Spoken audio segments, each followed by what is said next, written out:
Alrighty, welcome into the Gary Ayd Show here on The Cave, cavetalkradio.com and the Cave Talk Radio app. It's great to have you aboard. 4 to 5, Monday to Friday here on The Cave. We'll be back to 4 to 6, probably in a couple of months, right when we get through the dog days of summer as they're described. But no shortage of material today, let me tell you. The NBA dropped the long-anticipated news. Ja Morant's suspension has been handed down by the NBA, and that's where we start today. I'm pretty sure me and Rich are going to disagree on this, which is cool. Ja Morant receives a 25-game suspension by the NBA for the start of next season. And you know, I even me, and I'm happy with this verdict, but I'm shocked by it. Like, I'm very satisfied with it, but I'm very surprised with it. I assumed that this was either going to be a half season or a full season suspension. Now, I think this is about right. I think that it's going to cost him a good amount of money. If he makes $40 million, this is about 30% of the season, just under, like 28 point something percent in all technicality. So that equates out of a $40 million salary, probably something to the tune of about $17 million, something like that. That's a pretty significant amount of change. I would expect that will have the same effect that 20 million would have for a half season, or 40 million would have for a full season. Ultimately, there comes a point. I say this all the time with the weather. You know, I say this with the heat, right? When it gets above a certain temperature, whether it's humid, dry heat, whatever, it's hot. When a fine gets above a certain amount, relative to your earnings, it's a significant hit. And in my opinion, that amount is probably somewhere around 20%. And this is far in excess of that. This is closer to 30%. So I would imagine that from the standpoint of getting a message across to Morant that the NBA doesn't like this type of behavior, I think that the punishment that was doled down will have just as likelihood a chance of succeeding in that supposed mission as a longer suspension, and thus a heavier fine would have been. At a certain point, it's like the Heat, you know, whether it's 95, 102, 107, after a certain point, it's just bloody hot. After a certain point, it's just a lot of money. It's going to get your attention. Or if it's not, that's the other part to this argument. If this doesn't get his attention, I believe 40 million a whole season wouldn't have either.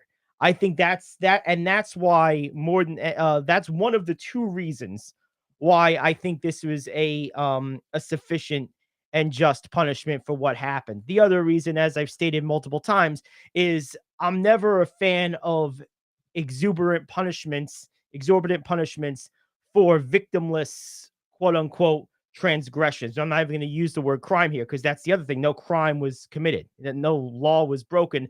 Contract bylaws may have been infringed. League policy may have been overstepped, and thus the punishment. But no one got hurt in this process. So I think that between those two reasons, one being motivation for behavior modification on Morant's end, I believe that this serves just as much motivation or potential to get attention as a larger fine, aka suspension, would have. That's point one. And point two for me is just that no one got hurt. So ultimately, I can't be too, I was never too enraged with this. I was more like, oh, that's stupid.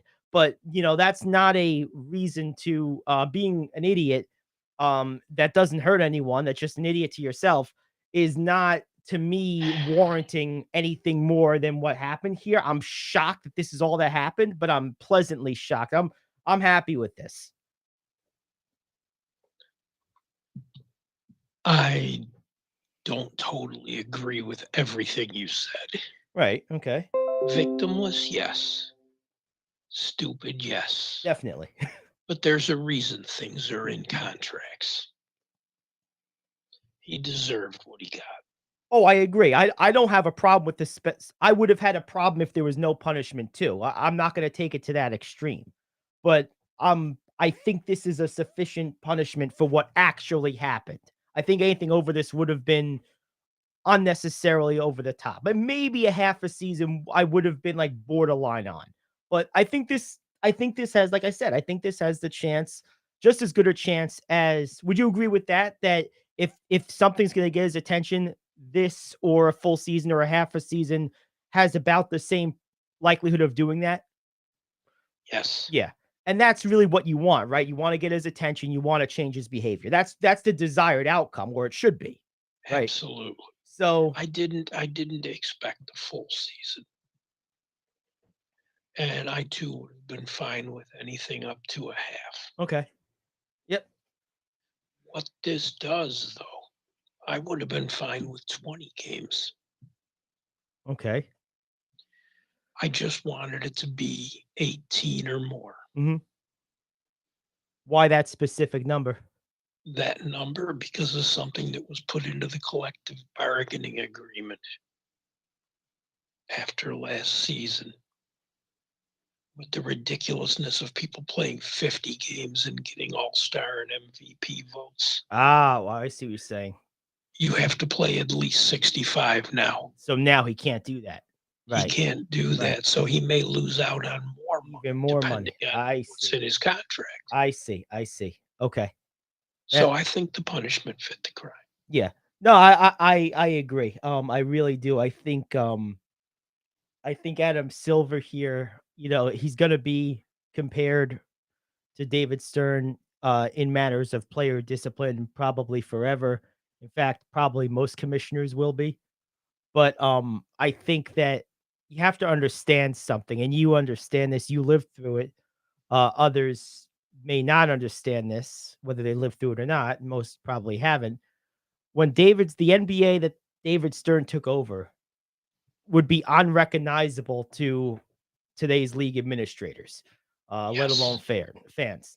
He took he absolutely. took over a league that, publicly speaking, was perceived as little more than organized drug addicts playing a sport. That was the public perception of basketball in the early to mid 70s. And Um, they wouldn't have been that far off. I mean, right. Well, that's the thing. You had guys snorting cocaine out of towels, sitting on the bench during timeouts. I mean, so it wasn't far off. It wasn't like a totally foreign perception.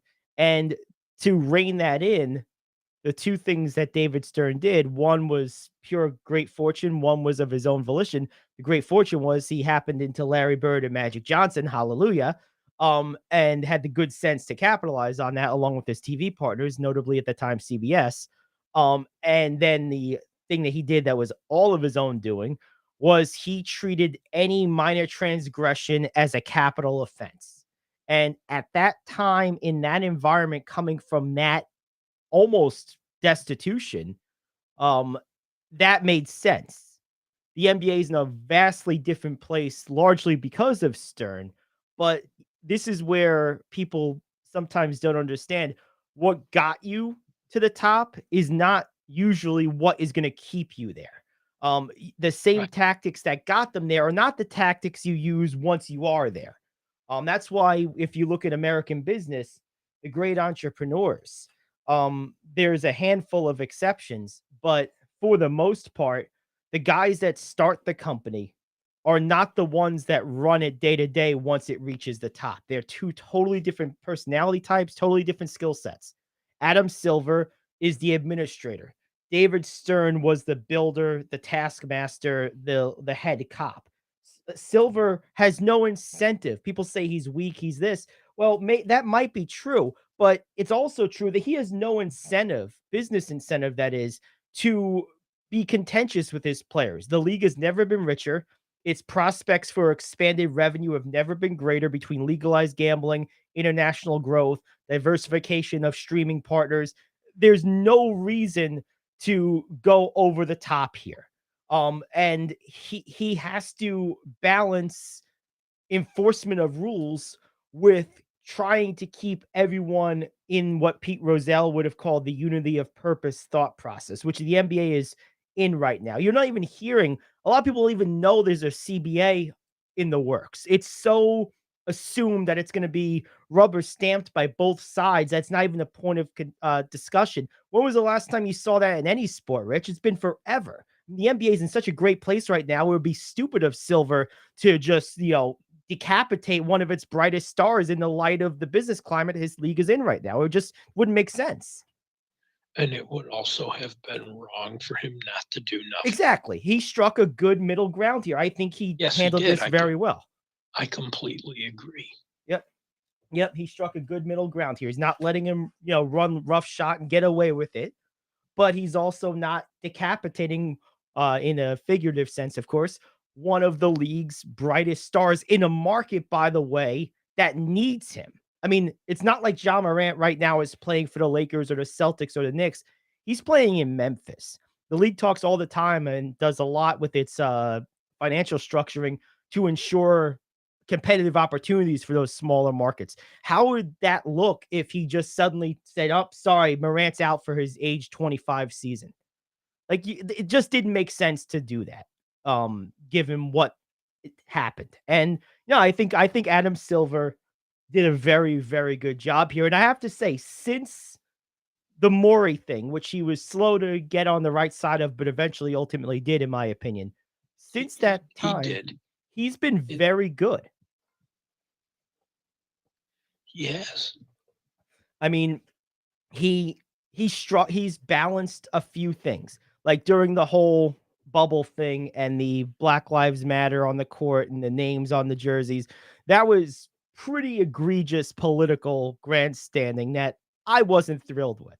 But the players wanted that badly. He let them do it, but then they tried to go a bridge too far, and he put his foot down and said, if you do that, no one's getting paid, and that was the end of it. And then there was pushback on even what he did allow, and they quickly and swiftly said, we won't be doing that again because of the headwinds that blew from the other side. He's in a position where he has to delicately and expertly balance competing priorities because of the prosperity and popularity of the league. And I think for the most part, he's doing a very good job of it. Oh, yes. He's not doing a bad job at all. I never thought I'd say this, but I think him and Gary Bettman right now are far and away the most effective commissioners in professional sports. I agree on both counts. And Gary Bettman, it was like a joke at one point. So sometimes experience is the best teacher. He had to learn a lot of hard lessons, and he cost himself a lot of money for a lot of years learning those lessons. But the point is, he did. But he did, exactly. Right. And the league stuck with him. I mean, you still have the thing Canadian fans don't like it. Only because you won't put another team in Canada. There's a good reason for that. You have 7 franchises now. You don't need more. Compare the size of the two countries. They have what they should have. Yes. Yeah, I mean, because people forget this about Canada. A huge portion of their landmass is basically grizzly bears and polar bears and ice caps. Like, a huge portion of Canada's land is pretty much uninhabitable by humans. That's why 90% of the population live within maybe a 2.5-hour drive of the border. Right, right. There's certain regions of the world that are like this. Russia is very much the same. Yes. Not everybody goes to the Russian front. Come on. It's home in Siberia, man. Why do you think that's a figure of speech for the middle of nowhere? I will say one thing. It's not exactly on the AAA's vacation spots. No. Yeah, no, they're probably not. It's like, like Larry, I can't wait to go to Siberia, man. No one ever said that. Nope, no one ever said that. What's funny about Canada? I will say this. I've been surprised over the years that given their absolute love affair with hockey, national love affair, that they haven't tried to make their own professional league. I know they have the minors, or the juniors rather, where a lot of the college, that's why if you notice, like a lot of American college hockey players are like 23-year-old freshmen or 22-year-old freshmen because they play 4 years of juniors and then they come to America as freshmen and they're like grown men. I remember when I was in Oswego, the team captain was older than me. I was like an old student because I took a few years off between high school and college. I was like 24 years old or something. He was older than me. I was like, wait, like what? But that's why that happens. I just am surprised that they never, because I would think there would be enough national interest and resource to actually. It would almost make sense for Canada to be the home of the NHL in a lot of ways. Well, they do have offices up in Toronto. Yep. They make a lot of decisions up there, Okay. but the country as a whole, considering the size of most of the cities the junior teams are in, that's really their hockey. Mm. You have 3 junior leagues, and that is a lot of times what all these people have. You're either not close enough to a major market, or if you are and the market's Toronto, you won't get a ticket for the next 50 years. Oh man. So that's pretty much their hockey in the NHL. It's just a subsidy of that. That's what a lot of the players come from. Right, right, right. But there's not a reason to put an 8th team up there. I know everybody romanticizes about Quebec City because they used to have a team. Well, people romanticize about Hartford too. I wouldn't put a team there. Right, right. Yep. No, it makes perfect sense. By the way, getting back to the Morant thing, the NBA news. Another bit of NBA news. And if you didn't know this, it's okay because there's only one person on the planet that knew this. Thank goodness for the clairvoyance and grand intelligence of Karl Anthony Towns to tell us that Karl Anthony Towns is going to change the game. Thank goodness he told us because I wouldn't have noticed it. No one else would have either. what a joke. You sent this to me. I saw it this morning myself. I just rolled my eyes. What planet is this guy from, man? I mean, he's a good player, but my goodness, give me a break. If anything, with his attitude, his lack of commitment on the court, he might change it for the worse. Oh, gosh, give me a break. He's right where he belongs in a badly run organization. That's where he belongs. See, if you're a team with a good culture, the only exception to this maybe is Miami, because I think Miami is pretty desperately in need of just pure offensive scoring punch. I really do believe that. I know Tyler Hero was out in the finals, but he wasn't out all season, and this was a bad offensive team with Tyler Hero.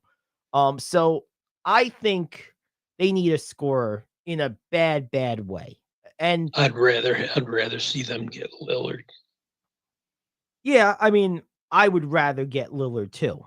Um, and maybe that's what they'll do. But I mean, if there was, Is I have a question for you. yeah, Pardon me. yeah, Is Minnesota really looking to give up Karl Anthony Towns? I mean, they gave. I don't know. I don't know. Who knows with them? I mean, all I know is that Rudy Gobert trade absolutely destroyed them. Like that trade was ridiculously dumb, of the highest order, and it looks worse the longer you sit in this, the worse it looks. Yes, it does. So anyway, all right, let's take a break. We'll come back. We got our question of the day next. We'll have Brenna of the OC Bombers will be joining us. That's gonna be a lot of fun. She's our last player of the week. That's Brenna Quinn of the 16U team. She'll be joining us at 4:30. Right now, we're gonna take a break. We'll come back to our question of the day. It's the Gary Ayd Show here on the Cave.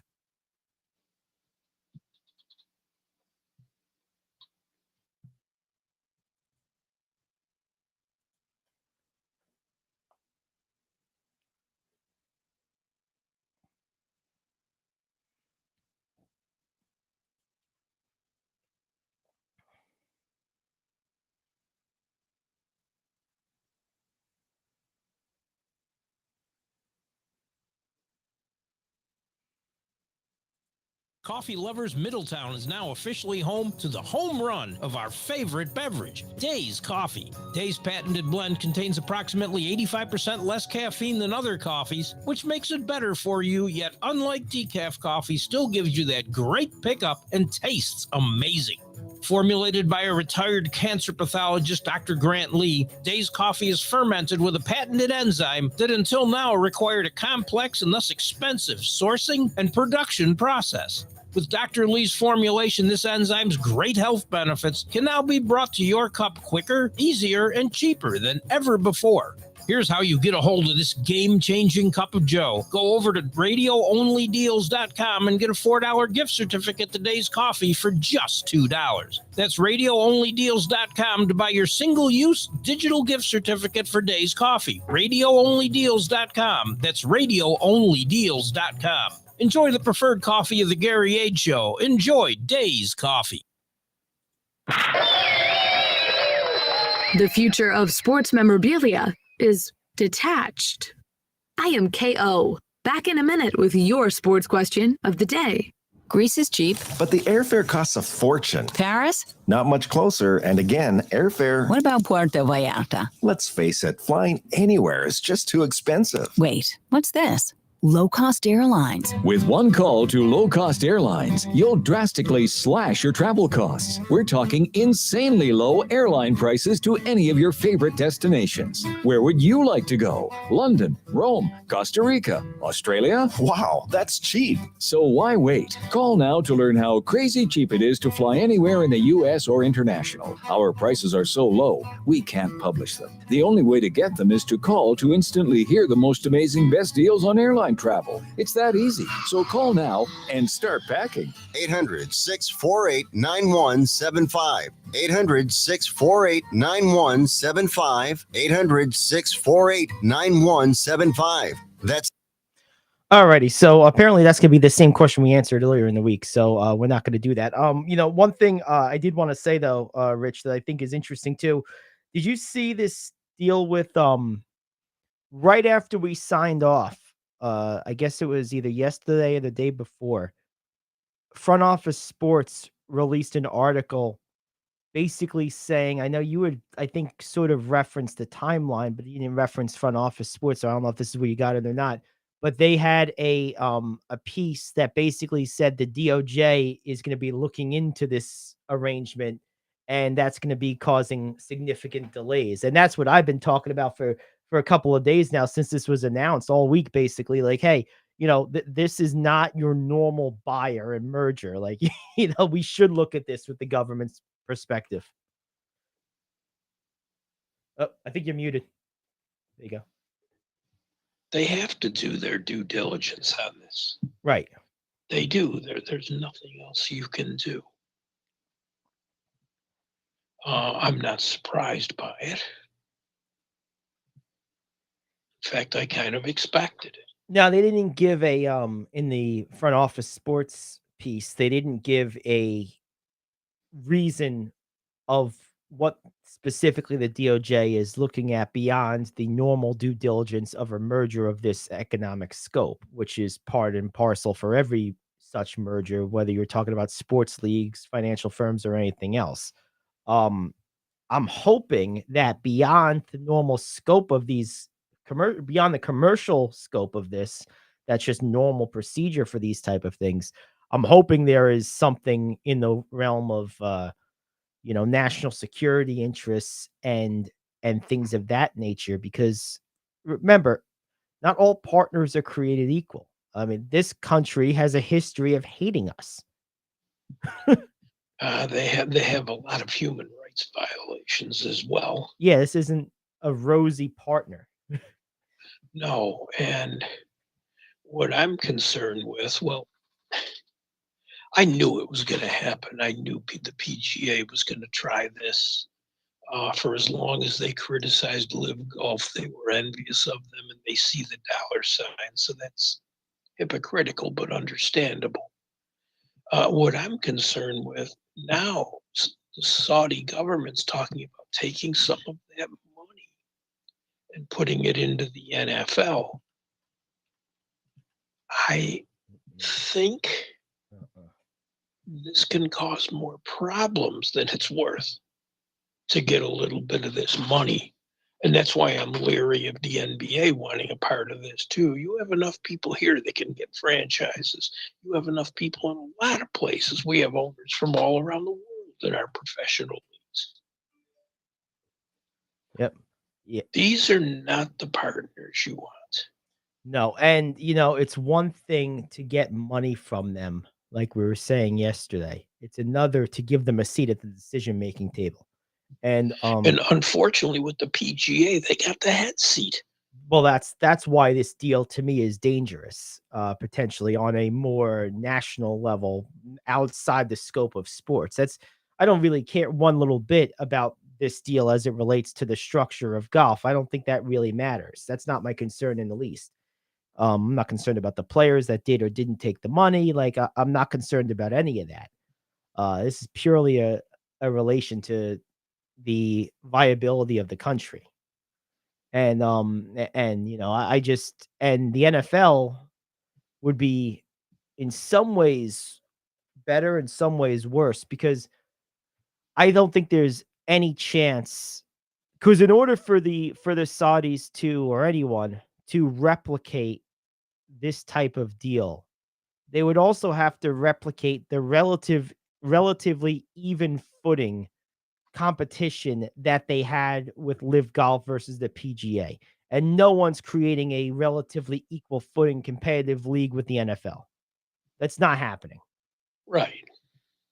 Vince McMahon will be the first to tell you that that's not happening. He's tried 100 times.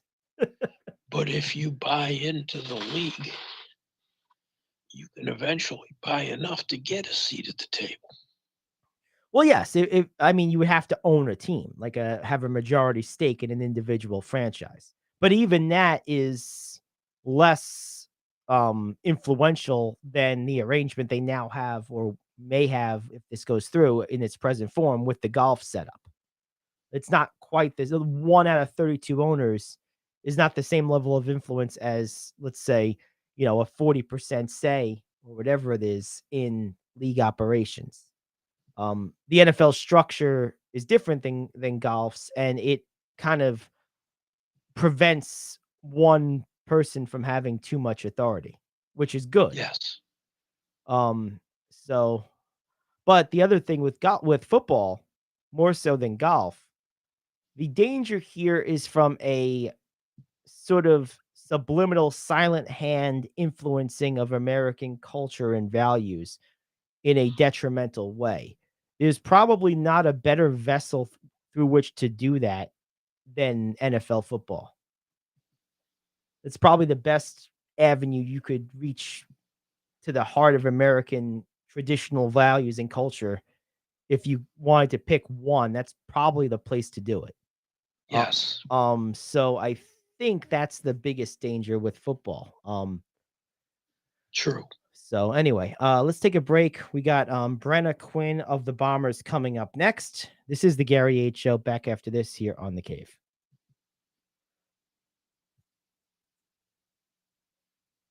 Insurance, but you don't have dental insurance. Do you need to get to the dentist right away? Maybe you need an implant or some other major service. Well, I found a dental insurance plan that's just right for you. It's called Spirit Dental. Spirit Dental offers a $100 lifetime deductible, a huge network of dentists. And here's the best part. There's no waiting periods. Yeah, that means you can call right now and have real dental insurance for you and your family tomorrow and get that immediate coverage you want. Spirit Dental has Sue, it's plans Gary. for How's just it going? a few dollars a day, up to It's Gary with $5,000 the, annual radio maximum, station. and coverage for implants. Whatever age you are, the dental insurance we're you still need good to is go? a free phone call away. Now don't wait, and be sure to ask about Spirit's I have the vision wrong plan. place. Here's I'm the sorry. I number, called the wrong number. I apologize. Yep.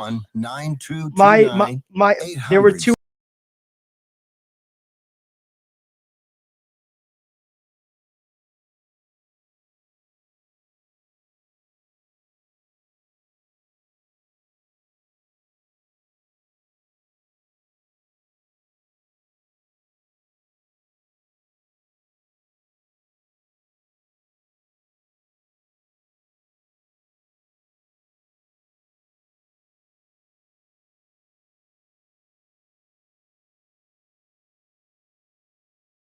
bad, or no credit at all. Of course, some terms and conditions apply, and you'll see those on the link we're going to send you.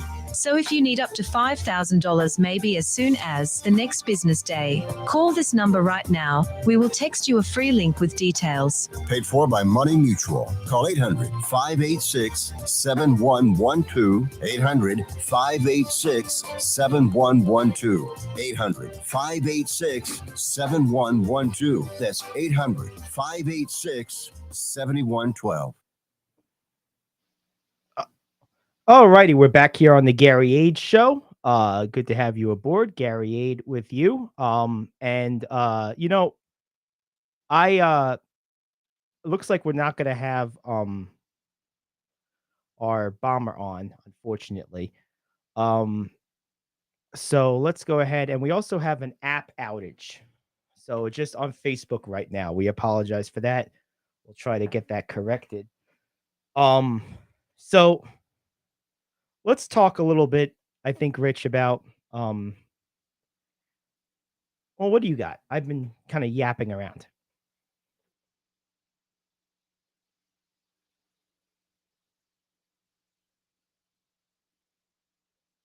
Rich?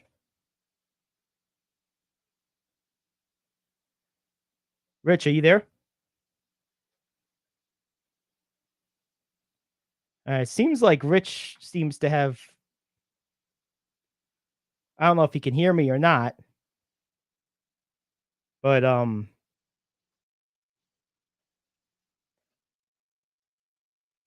don't know what happened to Rich. He's sitting there, but I don't see him talking.